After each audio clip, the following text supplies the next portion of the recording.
अस्सलाम वालेकुम नाज़रीन, आप देख रहे हैं प्रोग्राम दो टोक। मैं हूं किरण नाज। पाकिस्तान तहरीक इंसाफ ने फाइनली लाहौर में अपना जलसा कर ही लिया। लाहौर का इलाका है काना, जहां पर जलसा किया। जो रिवायती बदनस्बी होती है कारकुनान की, वो देखी गई। और इसमें जो सबसे इंटरेस्टिंग फैक्ट था वो ये भी देखा गया कि पाकिस्तान तहरीक इंसाफ के जो अहम रहनुमा हैं, अहम लीडरशिप है, वो आज जलसा गाह या पहुंची नहीं या पहुंच सकी नहीं, या आने का कोई इरादा नहीं था। अली अमीन गड्डापुर साहब नहीं थे, वजीर आला साहब असद कैसर नहीं थे, उमर अयूब नहीं थे। फिर आज ये बात अली अमीन गड्डापुर साहब के हवाले से तो उनके वकील ऑलरेडी अदालत को बता चुके थे। उन्होंने अदालत को बताया था कि क्योंकि रास्ते बंद हैं, तो इसलिए अली अमीन गड्डापुर साहब ना तो अदालत पहुंच सकेंगे क्योंकि आज उनकी पेशी थी, और ना ही तो वो लाहौर के जलसे में पहुंच सकेंगे। इनफैक्ट उन्होंने अदालत से ये भी कहा था कि अगर आप रास्ते खुलवा दें तो वो फिर अदालत में पेशी के लिए हाजिर हो जाएंगे। एक वीडियो भी सामने आई है अली अमीन गड्डापुर साहब की, जिसमें वो क्लाशनकोफ के जरिए गाड़ी का शीशा तोड़ रहे हैं। तो इस वीडियो को देखकर तो ये कहा जा सकता है और ऐसा लगता है कि मामला कहीं ना कुछ गड़बड़ तो है, क्योंकि आज ही उनके फिर वारंट गिरफ्तारी भी जारी हुए हैं। बहरहाल नाज़रीन, दूसरी तरफ एक तरफ पीटीआई ने अपनी रिवायत बरकरार रखी, तो दूसरी तरफ हुकूमत ने भी कोई हल्का हाथ नहीं रखा। उन्होंने भी अपना काम मुकम्मल किया है। जो वो कर रहे हैं पिछले जलसे में भी जो किया, यानी पकड़ धकड़ का सिलसिला जारी रखा। कई कारकुनान को गिरफ्तार भी किया गया, नजरबंद भी किया गया, जिसके खिलाफ फिर तहरीक इंसाफ ने लाहौर हाई कोर्ट से रुजू किया, लेकिन ऑब्वियसली अभी तक कोई रिलीफ उनको वहां से मिल नहीं सका। 6 बजे के बाद जलसागाह की लाइट्स बंद की गई, जनरेटर्स ऑफ कर दिए गए, पुलिस जो है वो स्टेज पर पहुंच गई, माइक्स ऑफ करवा दिए गए, और फिर उसके फौरी बाद ही हमने देखा कि स्टेज से जो सारी क़यादत कंटेनर पर मौजूद थी वो भी नीचे आ गई। अब जलसा करके तहरीक इंसाफ को नाज़रीन ना तो कानूनी रिलीफ मिलना है, ना ही उनके हालात में बेहतरी आनी है। फिर इस जलसे से क्या हासिल हो जाएगा, ये एक बड़ा बड़ा अहम सवाल है। वज़ीर आला खैबर पख्तूनख्वा भी अपने ओहदे की लाज किसी सूरत नहीं रख पा रहे हैं कि बिगड़े हुए कारकुन की तरह वो खिताब करते हैं, डंडा बरदार लोगों को अपने साथ ले आते हैं, सरकारी मशीनरी का बेदरिग इस्तेमाल करते हैं, रेस्क्यू की गाड़ियां लेकर जाते हैं। फिर तवक्को करते हैं कि उनसे सवाल ना किया जाए, क्योंकि जलसा करना जो है वो किसी सियासी जमात का बुनियादी हक है, तो इसलिए उनसे सवाल ना किया जाए। ये इंतहाई अहम सवाल है कि सवाल फिर इन तमाम हरकतों के बाद क्यों ना किया जाए। दूसरी तरफ एक और मामले को भी डिस्कस कर लेते हैं, फिर मेहमानों की तरफ बढ़ेंगे नाजरीन। मखसूस नशिस्तों का केस है, जिसमें पीटीआई ने मजीद वजाहत के लिए सुप्रीम कोर्ट से रुजू किया है। इलेक्शन एक्ट में तरमीम का इतलाक 12 जुलाई के फैसले पर है या नहीं है, ये वाजे कर दिया जाए। साथ ही अदालत से दरख्वास्त भी की गई है कि इलेक्शन कमीशन को मखसूस नशिस्तें दूसरी जमात को देने से रोका जाए। आज की इस तमाम पेशरफ से पहले नाज़रीन, कल जस्टिस मंसूर अली शाह ने इनकम टैक्स के ऑर्डिनेंस में कुछ तरामीम को कलदम करार दिया था, और इस फैसले में जस्टिस मंसूर अली शाह ने कहा कि पार्लियामेंट का कानून साजी का इख्तियार आइन में दी गई हुदूद के ताबे है। कवानीन का माजी से इतलाक होना आइन से मशरूत है। लफ्ज आइन से मशरूत का मतलब है कानून साजी आइन में दी गई हुदूद के मुताबिक ही मुमकिन है। फौजदारी मामलात में कवानीन का माजी से इतलाक नहीं हो सकता। सिविल हुकूक को माजी से लागू करने का पार्लियामेंट और सूबाई असम्बलियों को इख्तियार नहीं है। इससे तो वाज़ेह लगता है कि हुकूमती एक्ट सुप्रीम कोर्ट के आगे टिक नहीं सकेगा। नाजरीन, इस तमाम सूरत हाल में प्रैक्टिस एंड प्रोसीजर ऑर्डिनेंस, इसको लाहौर हाई कोर्ट में चैलेंज कर दिया गया है, जिसमें मौक़िफ़ ये इख्तियार किया गया है कि सदारती ऑर्डिनेंस बदनीयती पर मबनी है, कलअदम करार दिया जाए। प्रैक्टिस एंड प्रोसीजर जो ऑर्डिनेंस है वो ऑब्वियसली सदारती ऑर्डिनेंस पर सुप्रीम कोर्ट ने भी तहफ़्फ़ुज़ात का इजहार किया गया है।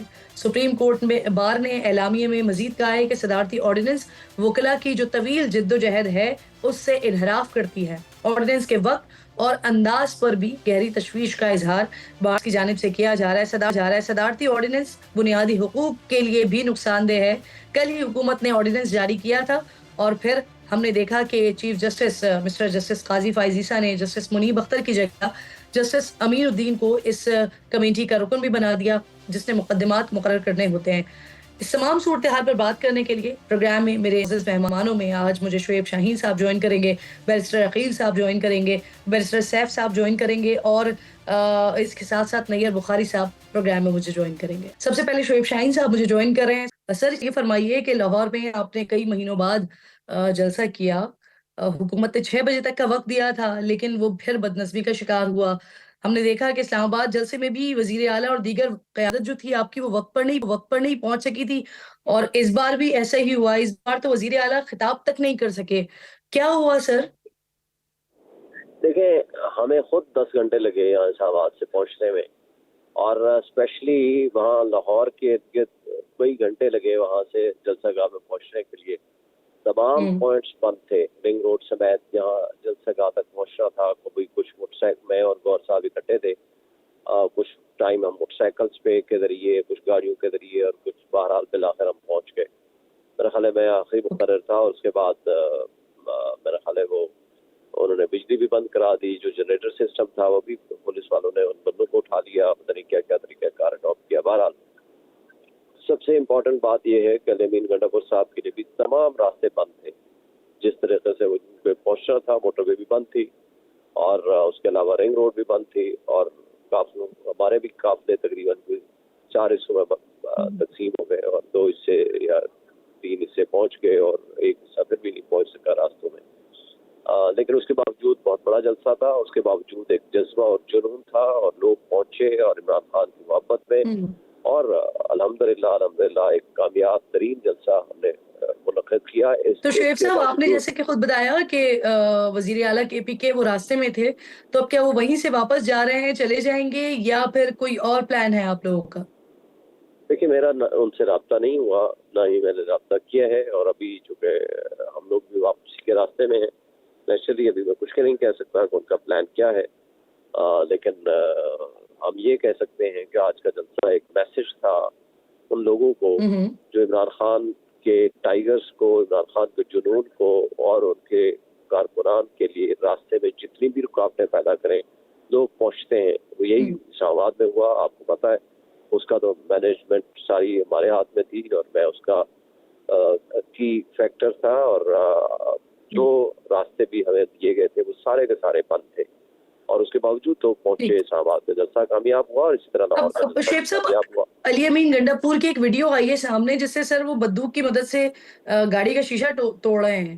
तो ये वीडियो कहाँ की है?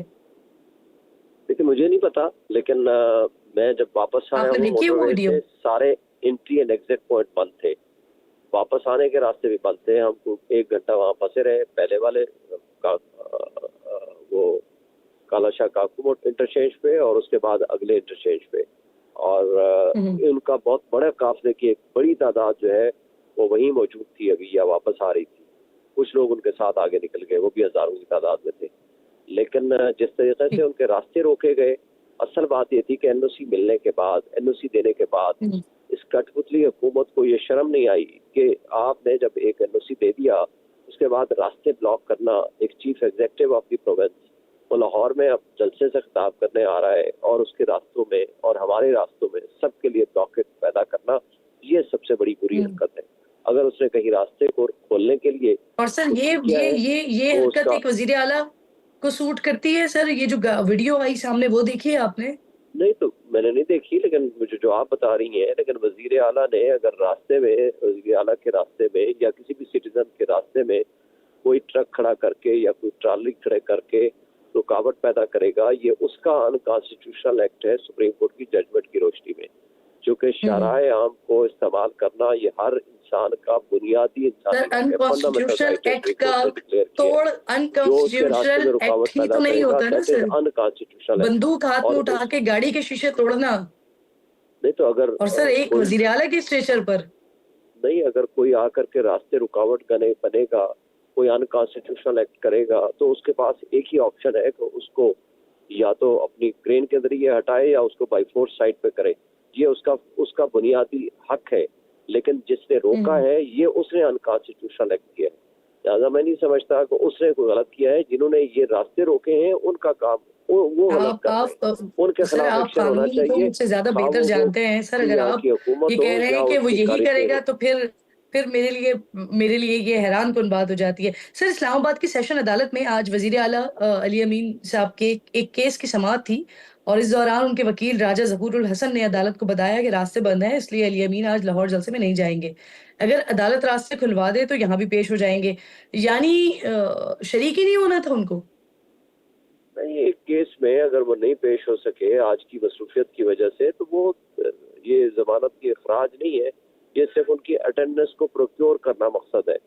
तो वो अटेंडेंस हम्म। अगली तारीख पे आ जाएगी, वो प्रोक्योर हो जाएगी उसका, तो that is not so important. इतना मुश्किल वो नहीं है। कई लोग नहीं आए, इसमें वो आमिर कियानी साहब भी शामिल थे, बाकी लोग भी जो पुराने पीटीआई के वर्कर लीडर थे वो लोग भी उसमें शामिल थे। उन लोग कभी नहीं आ सकी, कब most of the time notice भी नहीं मिलते क्योंकि जो रूटीन के नोटिस होते हैं हाजिरी के, अगर वो नहीं मिले किसी को, नेचुरली इन्होंने तामील भी नहीं कराई होगी वहाँ चीफ मिनिस्टर हाउस में जा करके, और जब तामील नहीं कराएगी अदालत के सामने तो वो रिकॉर्ड नहीं होता, तो वो एक रूटीन मैटर है, उससे कोई फर्क नहीं पड़ता। वो आ जाएंगे अगली तारीख में, सर पेश भी हो जाएंगे। सर आपके लोग तो नहीं पेश हुए इस केस में, उन्होंने कहा कि वो लाहौर जलसे में नहीं जाएंगे और फिर वो नहीं आए। ये बात मैं नहीं कह रही हूँ सर, ये बात उनके वकील को सुबह से मालूम थी कि वो जलसे में नहीं आएंगे। अगर अदालत रास्ता खुलवा दे तब वो वहां भी पेश हो सकते हैं और तब वो जलसे में भी जा सकते हैं। तो ये बात तो सुबह से चल रही थी, सुबह से मालूम थी यानी कि। नहीं, मतलब ये था उनका कहने का, मुझे नहीं पता वकील साहब ने क्या कहा। उन्होंने ये कहा होगा ना कि रास्ते खुलवा दें ताकि वो यहाँ भी पहुंच जाए और साथ आगे लाहौर के जलसे में भी पहुंच जाए। सुबह से आपको पता है कि अटक पुल से लेकर काला शाह काकू तक, रिंग रोड तक सारे के रास्ते ब्लॉक थे। अब हमने भी सुबह कोशिश की थी जीटी रोड से जाने की, लेकिन फिर हमें महसूस हो गया कि यहाँ से जाने का मतलब है रिस्क लेना है, लिहाजा हमने फिर जीटी रोड का रास्ता अडॉप्ट किया, वहाँ पहुंच गए और उसके बाद हम जीटी रोड के जरिए बहरहाल जलसागाह में भी पहुंचे और हमने स्पीच भी की। मैं ये सही। समझता अच्छा हूँ शुएब साहब, जैसे कि आपने खुद भी कहा कि आपकी क़यादत के बहुत सारे लोग नहीं पहुंचे, तो स्टेज पर आपके लोगों के साथ-साथ तहरीके तहफ़्फ़ुज़ आइन की जो क़यादत है वो भी नज़र नहीं आई सर? महमूद खान अचकज़ई साहब हो गए, अल्लामा राजा नासिर अब्बास और दीगर लोग, कहाँ थे वो?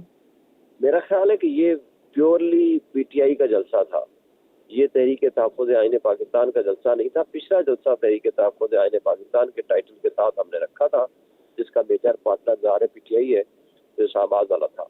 ये प्योरली सिर्फ पीटीआई का जलसा था। आई थिंक उनको इनवाइट ही नहीं किया गया था, और फॉर ऑल प्रैक्टिकल पर्पजेज, चूँकि आपको पता है कि कल रात को लेट नाइट ये एनओसी जारी होता है, और जिस अंदाज से वो फिर शॉर्ट टाइम के लिए तैयारी की गई और जो जिस तरह की दूर दराज के एरिया में जगह दी गई, लेकिन उसके बावजूद लोगों का पहुंचना, सही। जो असल बात है, लोगों आप का कह रहे इन इनवाइट हालात ही में, नहीं इन किया गया था, मुश्किलात ये और इन प्योरली तकालीफ में पीटीआई का लोगों का जलसा था। पहुंचना तो इस जलसे और में, क्योंकि शुएब साहब ये पीटीआई का प्योर जलसा था, प्योर पीटीआई जलसा था ये, तो इस जलसे में अफराद कितने थे? क्योंकि आप खुद वहाँ से खिताब करके आ रहे हैं। तो आप मुझे बताएँ सर कि वज़ीर इत्तलात हैं पंजाब की, वो फरमा रही हैं कि जो उन्होंने नंबर्स पेश किए हैं उनके मुताबिक ज़्यादा से ज़्यादा लाहौर से 1600 लोग शरीक हुए हैं, कुल मिला लें तो तकरीबन 2500 के करीब अफराद बनते हैं। देखें, वजीर इत्तलात से बड़ा खातून तो मैंने जिंदगी में कभी नहीं देखी। पहली बात तो ये आपको बता दूं। दूसरी बात, आप मुझे छोड़ दें, आप अपने रिपोर्टर्स के जरिए वो विजुअल्स आप खुद उठा के देख लें, आपको सामने सब कुछ सामने नजर आ जाएगा। अब कोई बंदा, वो कहते हैं ना, मुंह पे झूठ बोले या नहर के पार खड़ा होकर गाली देना, आप उसका कुछ नहीं बिगाड़ सकते। तो आप उनकी बातों का तो मैं जवाब नहीं देना चाहता, ये झूठ बोल रहे हैं। एक बात। दूसरी चले बात यह है कि आप उनको बता कहें, देना कितने लोग थे? अगर आप में एक बात सिर्फ, अगर उनमें शर्म हया है ना, वो सिर्फ एक काम करें, विदाउट रेस्ट्रिक्शंस आप मीनार पाकिस्तान में हमें जगह दे दें और उनको कहो कि तुम कर लो, हमें सिर्फ एक दिन का नोटिस दे दें विदाउट रेस्ट्रिक्शंस। और पब्लिक को देख लें, हमारा फर्स्ट लीडर भी नहीं है, इमरान खान नहीं है ना यहाँ, वो सामने नहीं है, हम सेकंड लीडरशिप में आते हैं, थर्ड लीडरशिप में आते हैं। उनको कहें कि वो अलाउ कर दें, और उसके बाद वो जो कबूतर उड़ाने आए थे ना, उनको कहें कि उनको कहें सर वो भी आके आज तोते जो हो उड़ा गया दें। उसका तो बता दें शुएब साहब, कितने आदमी थे सर? लाखों में थे, मैं ये कह सकता हूँ। ज़ाहिर मुझे गिनती तो नहीं आती, ना ही मुझे पता है, ना ही मैं इसके बारे में कोई अपनी राय कायम कर सकता हूँ, लेकिन मैं ये आपको कह सकता हूँ, लाखों में ये लोग थे। और जिस जज्बे और जुनून के साथ लोग पहुंचे थे, तमाम तर रुकावटें अबूर करके, और जिस मोहब्बत के साथ पहुंचे थे, वो जज्बा और वो जुनून, वो इम्पोर्टेंट है। बंदों की तादाद इतनी इम्पोर्टेंट नहीं है। आप अपने विजुअल्स देख लें, आपको अंदाजा हो जाएगा कि कितने लोग थे। और सर स्ट्रेंथ तो बंदों की झूठ तादाद से बोलने ही वालों का तो मैं शो जवाब नहीं करवाई दे जाती है सकता ना सर।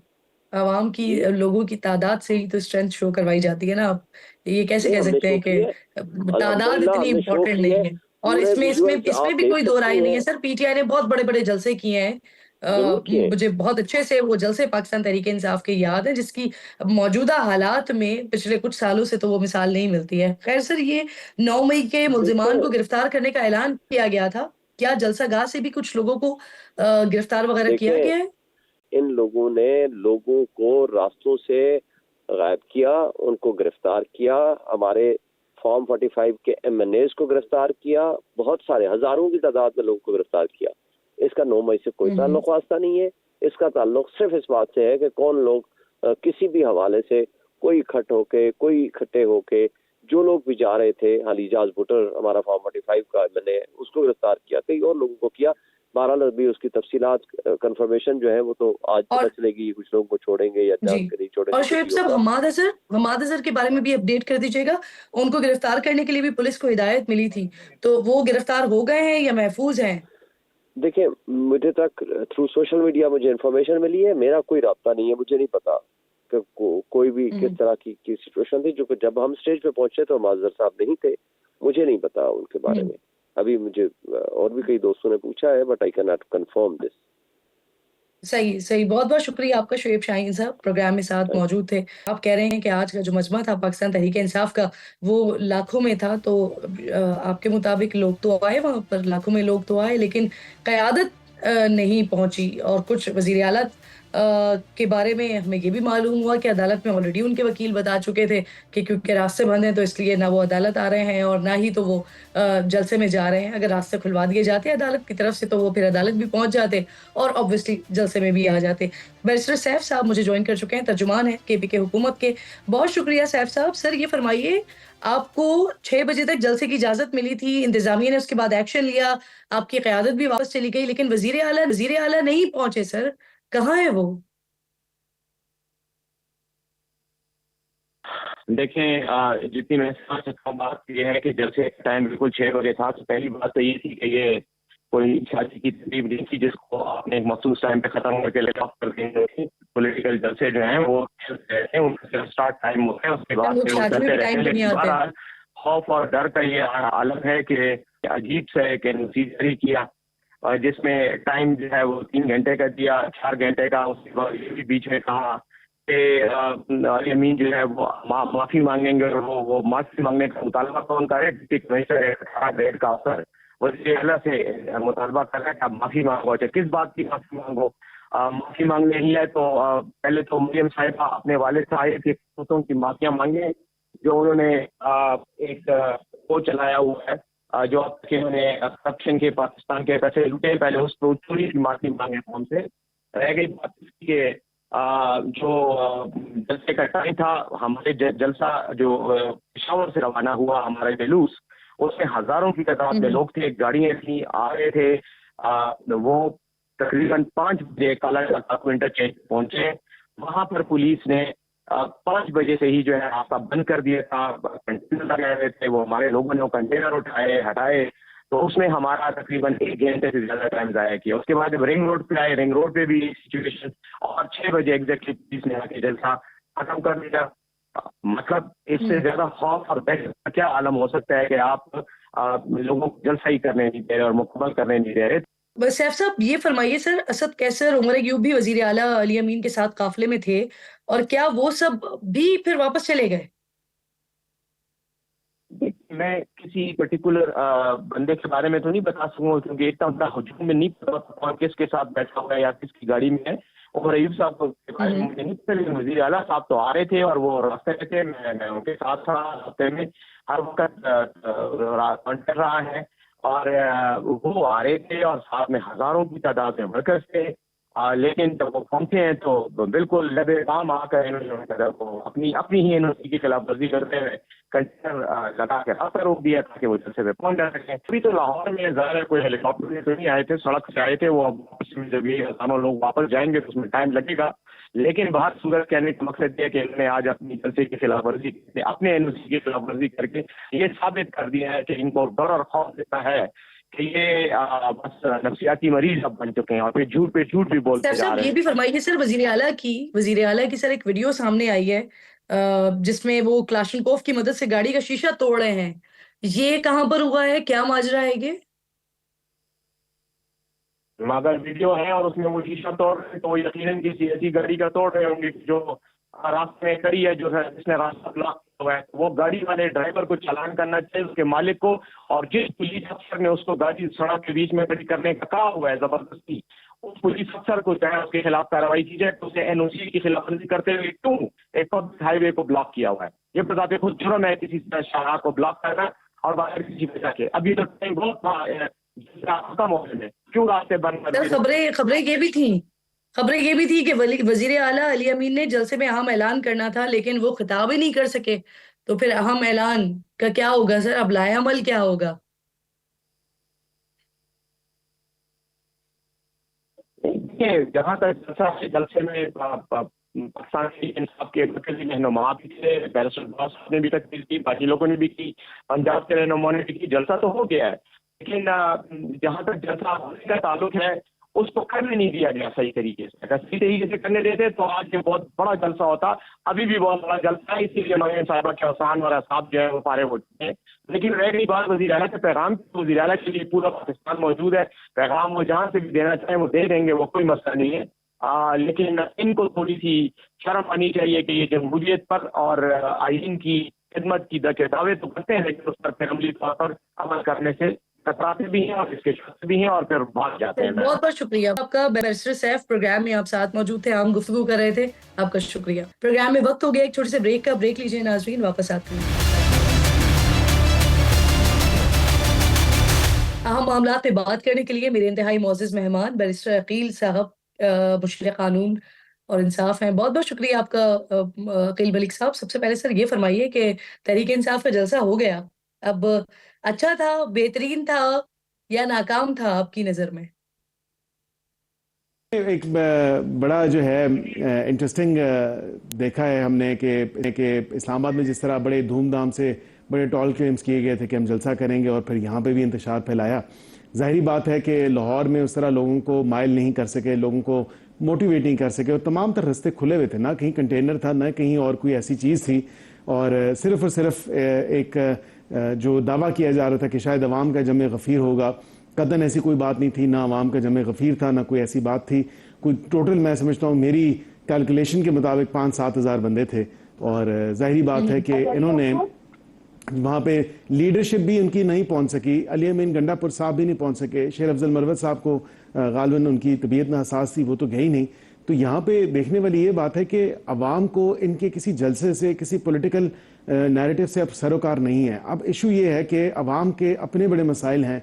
बिजली का बिल हो गया, गैस का बिल हो गया, खाने पीने की अशिया खुदरनोश की चीज़ें होगी, जिस पे हुकूमत मुतवातिर तौर पे बेहतरी ला रही है। तमाम तरह इंडिकेटर्स इस चीज़ की गवाही दे रहे हैं कि मुल्क में एक जो इकनॉमिक स्टेबिलिटी है वो आ रही है, और इकनॉमिक फ्रंट पे हुकूमत को बहुत ज़्यादा जो है वो एक बरतरी हासिल है। और अल्हम्दुलिल्लाह बड़े ज़बरदस्त तरीके से अपना काम जारी सारी रखे हुए।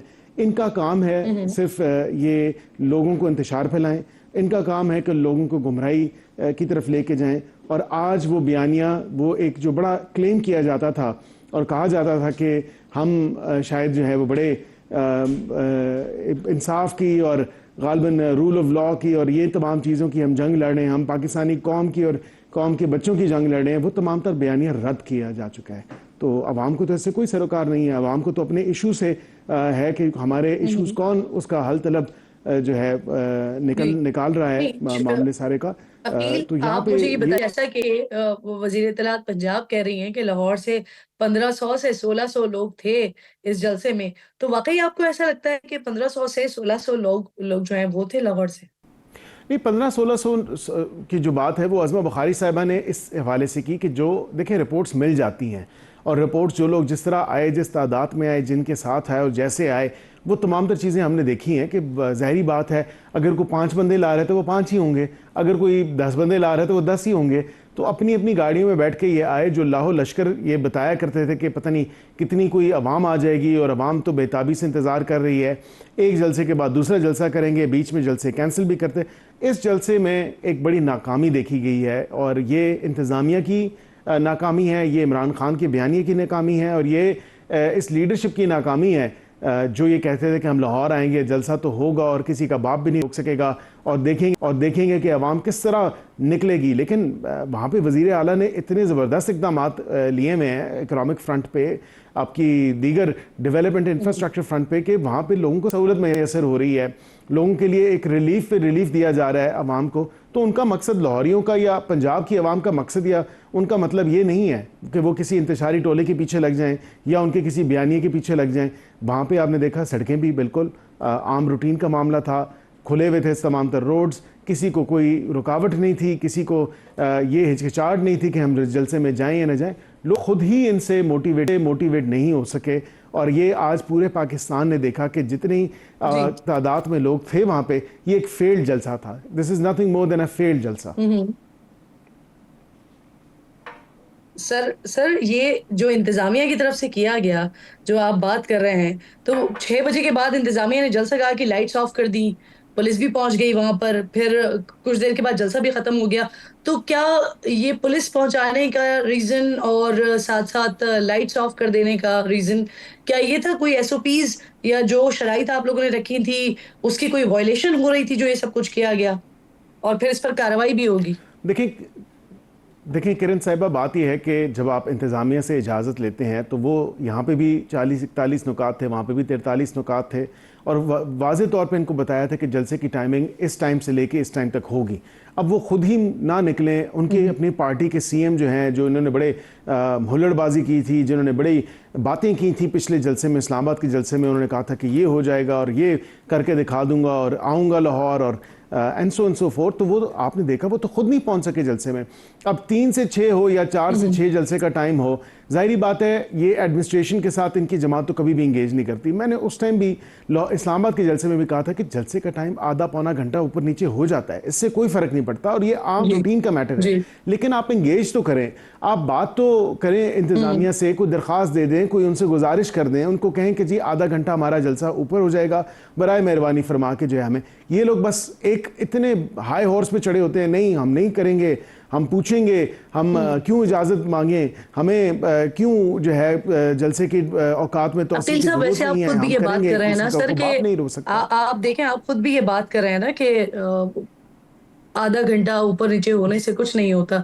तो सर ये जो एग्जैक्टली टाइम देखकर इंतजामिया की तरफ से फौरी तौर पर, इससे पहले वाली मिसाल भी हमने देखी, रावलपिंडी इस्लामाबाद वाली जलसे की भी देखी और फिर आज भी देखी, तो ये क्या अच्छी रिवायत डाल रही है हुकूमत के जलसा टाइम देखकर खत्म करवाया जाए?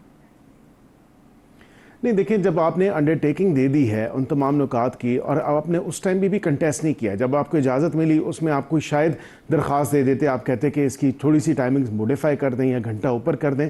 मैंने जिस तरह बात की, मैं अभी भी उस पर स्टैंड करता हूँ किरण साहिबा के आधा घंटा ऊपर नीचे होना ये कोई इशू नहीं है। और ये देखा आपने कि 6:30 तक तो कम से कम बफर जोन या बफर टाइम तो उनको अलॉट किया गया। 6:30 से पहले ना कोई लाइटें बंद हुई, 6:30 से पहले ना कोई स्पीकर्स बंद हुए, और कम से कम आधा पौना घंटे की तो कोई इशू ही नहीं था। लेकिन उसके बाद भी वो जिस तरह जलसा ख़त्म किया गया, आपने खुद देखा कि आवाम को और ज़्यादा मायूस अपने वर्कर्स को किया गया कि ना कोई लीडरशिप ने बात की, ना कहा कि हम जलसा ख़त्म कर रहे हैं, एकदम जो है वो बस सारे स्टेज से उतर गए और ये आवाम देखती की देखती रह गई।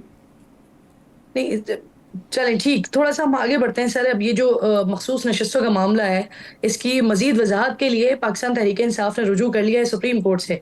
अब जस्टिस मंसूर अली शाह ने कल इनकम टैक्स के ऑर्डिनेंस पे कुछ तरामीम का फैसला देते हुए कहा है कि शहरी हुकूक को माजी से लागू करने का इख्तियार पार्लियामेंट के नहीं है। तो इससे तो वाज़ेह लगता है कि हुकूमती एक्ट सुप्रीम कोर्ट के आगे नहीं टिक सकेगा सर। ऐसा हुआ तो फिर आपकी हिकमत अमली क्या होगी? देखिए किरण साहिबा, ये सुप्रीम कोर्ट की अपनी जजमेंट्स हैं, कई ज़्यादा जजमेंट्स हैं, मैं 2-3 का जिक्र भी कर देता हूँ। 2005 SCMR मोनालिसिस केस था गालबन, और उसके अलावा 1-2 और केसेस थे। उनमें वाज़ेह तौर पे अपनी जजमेंट है सुप्रीम कोर्ट की, जिसमें सुप्रीम कोर्ट कहता है कि the parliament has a legislative competency. हमारी लेजिस्लेटिव कॉम्पिटेंसी पे करने की कॉम्पिटेंस पे तो सवाल नहीं उठ रहा, नहीं सवाल उठाया जा रहा है। और उसका इतलाक, हाँ अलबत्ता ये ज़रूर है कि क्रिमिनल या फौजदारी मुकदमात में आप विद रेट्रोस्पेक्टिव इफेक्ट नहीं कर सकते। यहाँ पे तो 2017 का वो एक्ट था जो 2017 में पास हुआ, उसी के अंदर हमने दूसरी तरमीम लाई और उसी के अंदर हमने कोई आइन या कानून से बालातर होकर तो कोई बात नहीं की। हमने यही कहा कि जब एक दफ़ा आपने सर्टिफिकेट दे दिया, कानून ये कहता है, आइन ये कहता है, एक दफ़ा जब आपने किसी जमात से वाबस्तगी जाहिर कर दी, फिर आपको राइट नहीं हो सकता, या कोई भी सुप्रीम कोर्ट का ऑर्डर हो, कोई हाई कोर्ट का ऑर्डर हो, या कोई ऐसी चीज़ हो तो उसमें आपको वापस्तगी बदलाने का या दोबारा सर्टिफिकेट जमा कराने की इजाज़त नहीं हो सकती। आपने 5 साल उसी वाबस्तगी के साथ ही गुजारा करना है, चाहे वो अच्छा है, चाहे बुरा है, चाहे जैसा भी है। जब आपने एक दफ़ा दे दिया सर्टिफिकेट तो दोबारा तब्दीली का या कुछ लॉयल्टी चेंज करने का तसव्वुर नहीं किया जा सकता। ना कानून की इजाज़त देता है, ना आइन इजाज़त देता है। यहाँ पे अब स्पीकर साहब ने भी खत लिखा है इलेक्शन वकील साहब बिलावल भुट्टो साहब ने कहा कि कल कहा कि JUI से इत्तेफाक राय बनाने की पूरी कोशिश करेंगे, अगर मौलाना से मुशावरत कामयाब नहीं हुई तो भी नंबर्स पूरे करने की कोशिश करेंगे। ये तो सिर्फ उसी सूरत में होगा सर कि इलेक्शन कमीशन आपको वो जो मखसूस नशिस्तें हैं वो अलॉट कर दे, तो ये सिर्फ तो उसी उसी सूरत में मुमकिन हो पाएगा। देखिए, जो डिक्लेरेशन 39 के हिसाब से जिनको सर्टिफिकेट दिया और माना कि ये PTI के थे, और उसके बाद 41 की भी सर्टिफिकेट बांटने की जो एक रवायत डाली है या एक ट्रांसग्रेस किया है इलेक्शन कमीशन ऑफ पाकिस्तान के काम में, तो ज़ाहिरी बात है उनमें 41 का तो अभी तक कोई फ़ैसला नहीं हुआ। लेकिन ये बात ज़रूर है कि आज पीपल्स पार्टी की एक मखसूस नशिस्तों में से नशिस्त वो बड़ी है, क्योंकि 39 के तनासब से तो उनको रिजर्व सीट्स मिल सकती हैं, लेकिन 41 के तनासब से जो आज़ाद हैं उनका जो है उनकी कैलकुलेशन या इतलाक जो है वो रिजर्व सीट्स देने के टाइम पे नहीं हो सकता। मैं इस मामले को इसी तरह देख रहा हूँ कि 39 की हद तक शायद वो सीट्स मिल जाएँ। सर, मखसूस नशिस्तों के फैसले से मुतालिक जो इबहम है, ये दूर करने की दरखास्तें कब दायर हुई हैं सर? और कहाँ सुनी गई? ऑर्डर अपलोड करने का हुक्म किसने दिया? चीफ जस्टिस काजी फाइज ईसा साहब ने रजिस्ट्रार से जवाब तलब कर लिया है सर? हुकूमत के पास क्या अपडेट्स हैं इसकी? देखिए, मैंने गुजारिश ये है कि मैंने एक प्रोग्राम में ये जिक्र किया था, और ये ऐन आइनी तरमीम से पहले की बात है, और उसमें बात ये हुई थी कि मैंने कहा ये ना आसमान पे है ना ज़मीन पे है, ये हवा में है, ये 41 के 41 आज़ाद हैं। फिर उजलत में एक वजाहती फ़ैसला आ गया, ना अदालत लगी, ना किसी को नोटिस फरमाया। आप ही के प्रोग्राम में मेरे ख्याल से मैंने कहा था, बिल्कुल ये आपकी बिल्कुल बात बजाय, आप ही के प्रोग्राम में मैंने कहा था, और फिर उजलत में एक वजाहती जो है फैसला आ गया, और उसमें भी डिक्लेरेशन, कोई कानून का जिक्र नहीं, कोई आइन का जिक्र नहीं, और सबसे मज़े का खेज़ बात है कि बस उनको डिक्लेयर कर दिया कि क्योंकि हमने हुक्म दिया है, ये PTI के लोग हैं तो इनको भी PTI का तस्वर किया जाए, या इनके सर्टिफिकेट जो है आप जमा करके इनकी वाबस्तगी जो है ये एक सर्टिफिकेट जारी कर दिया गया। तो जाहिर बात है ये एक बड़ा तसादम है। जी सर, ये अपलोड कहाँ हुई है? डिटेल्स कहाँ आई है? क्या आपके पास इत्तलात है इसकी? देखें, ये उनकी वेबसाइट पे ज़रूर अपलोड हुई हैं, और डेप्यूटी रजिस्ट्रार ने रजिस्ट्रार साहब को लिखा और वजाहत मांगी कि ये तमाम तर चीज़ें हुई हैं, मतलब कोई ना अदालत लगी, इन चेंबर ऑर्डर हुआ या नहीं हुआ, ये तमाम तर क्लैरिफिकेशंस हैं जो कि वो एक अदारा, और इजलास हुआ ही नहीं, कॉन्स्टिट्यूशनल अदारा है, और वो खुद इजलास भी नहीं हुआ। क्या वो जज साहिबान यहाँ पे मौजूद थे, नहीं थे? क्या उन्होंने साइन किए, नहीं किए? क्या उन्होंने ऑर्डर पढ़ के उसके साथ इत्तेफाक किया या नहीं किया? ये बड़े सवालिया निशान है सारे प्रोसेस के ऊपर। तो इस तरह तो नहीं है कि एक अदारा दूसरे अदारे के काम में मदाखलत करे या ट्रांसग्रेस करे या उसकी ड्यूटी या उसका मैंडेट एज्यूम कर ले। साहब, अब आपका प्लान B ये है सर कि जो मखसूस नशिस्तें हैं ये मिल जाए आपको? देखिए, मखसूस नशिस्तें तो ज़ाहिरी बात है, अब हमने भी ख़त लिख दी है और हमने भी कहा है कि जो कानून हमने दूसरी तरमीम पास की है, ज़ाहिरी बात है उसके हवाले से अगर देखा जाए तो किसी को पार्टी वाबस्तगी चेंज करने का कोई राइट नहीं है, ना आइन में उसका तस्वर है, ना कानून में उसका तस्वर है। तो एक अदालती ऑर्डर के थ्रू जो है किसी की वाबस्तगी या किसी को नई पार्टी ज्वाइन करने का या सर्टिफिकेट देने का तो जवाज़ ही पैदा नहीं होता। अब जो मखसूस नशिस्तें हैं उसका डिटेल्ड ऑर्डर आ जाए तो फिर ही कोई बात हो सकती है, लेकिन आज 3 माह गुजरने वाले हैं मेरे ख्याल से गालबन, तो अभी तक उसका भी फैसला नहीं आया। मौलाना फजल रहमान साहब, आप लोगों पर ये इल्ज़ाम लगा रहे हैं कि अदलिया में आइनी तरामीम के हुकूमती मुसव्विदे में बुनियादी हुकूक का जो दायरा कार है वो महदूद करने की कोशिश की गई। आइनी तरमीम अदल इंसाफ मुहैया करने में सिर्फ हुकूमत को तहफ़्फ़ुज़ दे रही थी, बदनीयती नजर आई, इसलिए उन्होंने इनकार किया। सर, आप कानून और इंसाफ पर वज़ीर आज़म के मुशीर हैं, क्या आप बता सकते हैं मुसव्विदा पढ़ा है आपने और इसकी तैयारी में आपका भी कोई किरदार रहा है अकील साहब? जी बिल्कुल, मैं आपको ये ज़रूर बता सकता हूँ कि ये अभी से नहीं, हम मार्च अप्रैल से ये काम शुरू हुआ था। लॉ रिफॉर्म्स कमेटी है जिसको वज़ीर आज़म साहब खुद हेड करते हैं, और उसमें लॉयर्स और हमारे दीगर पार्टी की जो लीगल टीम है वो भी, उसके अलावा वफाकी वज़ीर कानून और वज़ीर इत्तलात भी, वो ख़ुद भी एक लॉ की डिग्री रखते हैं। ये हम लोग सारे जो है इसकी वक्तन फ़क्तन गाय बगाए मीटिंग्स होती रही हैं और ये तमाम तरह इशूज़ अंडर डिस्कशन भी आए हैं और अंडर कंसिडरेशन भी आए हैं। इसमें कॉन्स्टिट्यूशनल रिफॉर्म्स के हवाले से, लीगल रिफॉर्म्स के हवाले से, जुडिशल रिफॉर्म्स के हवाले से हमने बड़ा काम किया और ये लॉ मिनिस्ट्री से ही मुसवदा या वर्किंग पेपर तैयार किया गया था।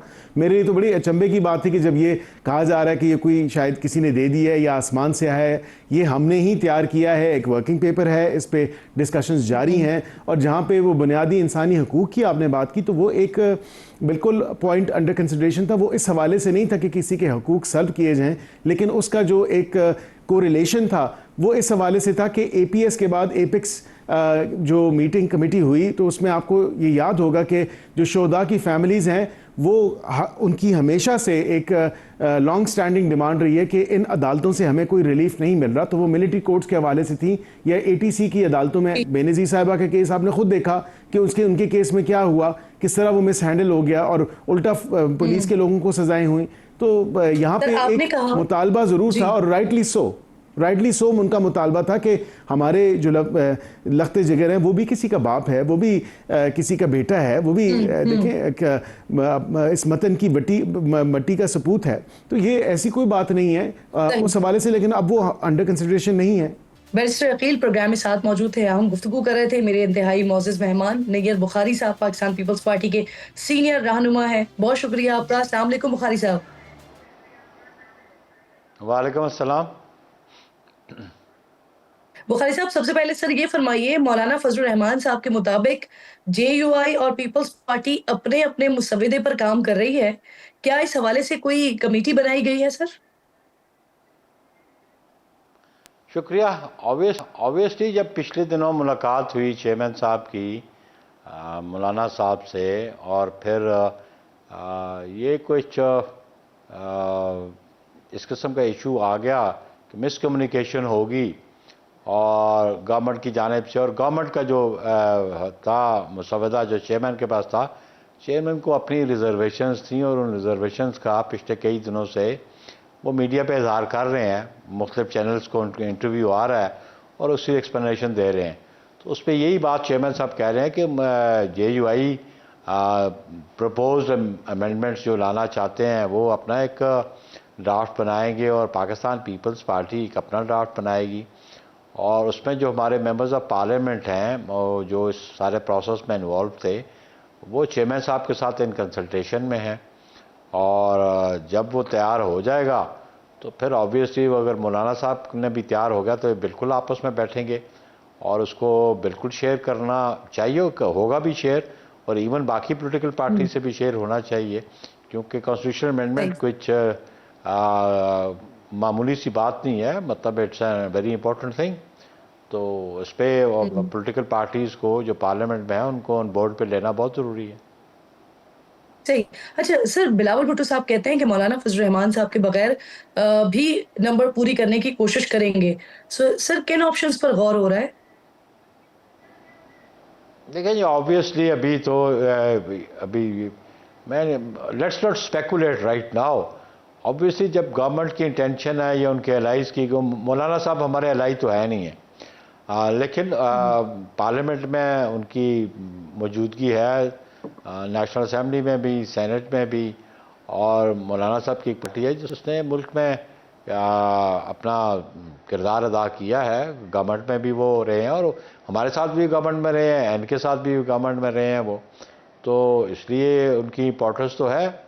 और इवन इस वक्त तो जो एक मेंबर पॉलिटिकल पार्टी पार्लियामेंट में उसकी भी अहमियत है, तो फिर परसुएट करने की कोशिश की जाएगी जब गवर्नमेंट अपना ड्राफ्ट बनाएगी और मेरी क़यादत के साथ शेयर करेगी।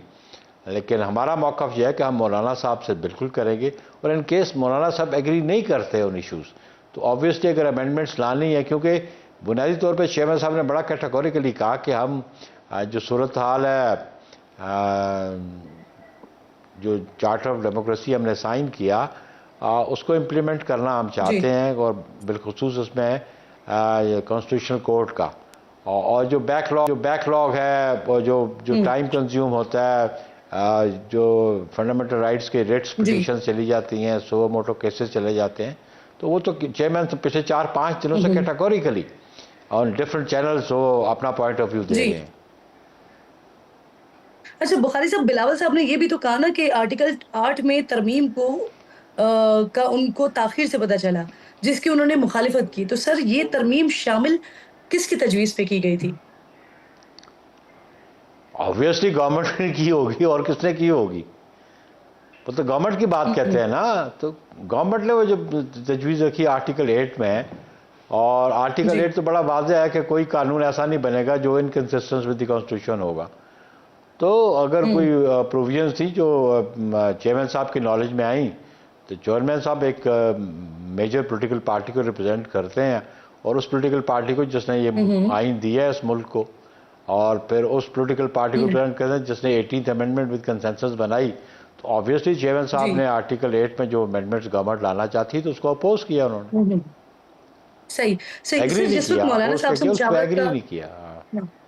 अग्री नहीं किया, बिल्कुल ठीक। सर जिस वक्त मौलाना साहब से मुशावरत का आगाज़ हुआ, तो सबसे पहले सदर गए उनके पास, बाद में वज़ीर-ए-आज़म गए उनके पास, फिर बिलावल भुट्टो, दीगर कायदीन ने मुलाकातें की, जिसके बाद तरमीम पेश करने का ऐलान हुआ। तो क्या किसी मौके पर उन्होंने ग्रीन सिग्नल दिया था, या आप लोग सही अंदाज़ में समझ नहीं सके उन्हें?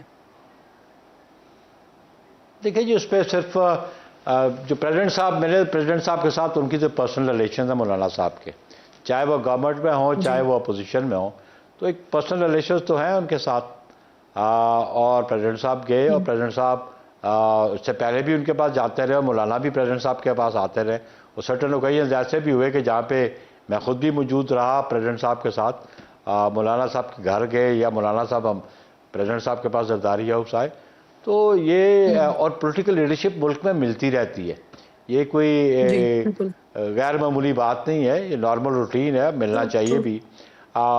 लेकिन मौलाना साहब से जो इस इशू पे, क्योंकि बिल इंट्रोड्यूस गवर्नमेंट ने करना था, तो बिल इंट्रोड्यूस गवर्नमेंट ने करना था, और गवर्नमेंट ने उनको सामने रखी चीज़ें, या उनको परसुएड किया, या उनको कन्विंस किया। तो चेयरमैन बिलावल तो उस वक्त इंटरवीन किया कि जब गवर्नमेंट की सर्टन इश्यूज़ जो प्रपोज्ड अमेंडमेंट्स लाना चाहते थे वो चेयरमैन के नॉलेज में आई, तो उनको डिस्कस करने मौलाना साहब से बिल्कुल चेयरमैन गए। और चेयरमैन चाहते थे, मेरी क़यादत चाहती थी कि मौलाना साहब भी ऑन बोर्ड हो, और हम म्यूचुअली आपस में डिस्कस कर लें कि कौन सी क्लॉजेज जो हैं वो होनी चाहिए और कौन सी क्लॉजेज नहीं होनी चाहिए। तो सर उन्होंने किसी मौके पर एक ग्रीन सिग्नल नहीं दिया? आपकी जमात की सीनियर लीडरशिप, सदर साहब या चेयरमैन साहब जब मिलने के लिए गए, तो किसी तौर पर भी मौलाना साहब की तरफ से कोई ग्रीन सिग्नल नहीं आया? लेकिन ये जो कोर्ट थी, कॉन्स्टिट्यूशनल कोर्ट के बारे में, तो उन्होंने पॉजिटिव रिस्पांस दिया था। जिस पे इसरार पाकिस्तान पीपल्स पार्टी का है, या चेयरमैन बिलावल भुट्टो साहब ये एक मौक़िफ़ लेके गए उनके पास, उस पर तो उनका पॉजिटिव रिस्पांस था। लेकिन सारी चीज़ों पे उनका रिस्पांस पॉजिटिव नहीं था, इसीलिए ये डिस्कशन होती रही। लेकिन मैं समझता हूँ कि ये कुछ एट सम स्टेज कोई किसी से मिसहैंडलिंग हुई है, और जिसकी वजह से ये टेबल नहीं हो सका बिल। और ऑब्वियसली अब ये टाइम है इनके पास, ये आपस में कंसल्टेशन पॉलिटिकल पार्टीज कर लें। देखिए जी, ये काम पार्लियामान का है, कानून साजी और आइन की तरमीमी जो प्रोविजंस हैं, जो तरमीम करनी है, ये डोमेन पार्लियामेंट की है। और जो पॉलिटिकल पार्टीज पार्लियामेंट में बैठी हैं, वो अगर महसूस करती है कि आज जो ज़रूरियात है, ये तकाजा ये है कि आइन में कोई अमेंडमेंट हो, तो बिल्कुल ये इख्तियार पार्लियामान का है अमेंडमेंट करने का। बिल्कुल ठीक। बहुत बहुत शुक्रिया आपका नैयर बुखारी साहब, मेरे इंतहाई मोअज़्ज़ज़ मेहमान प्रोग्राम मौजूद थे, हम गुफ्तगू कर रहे थे।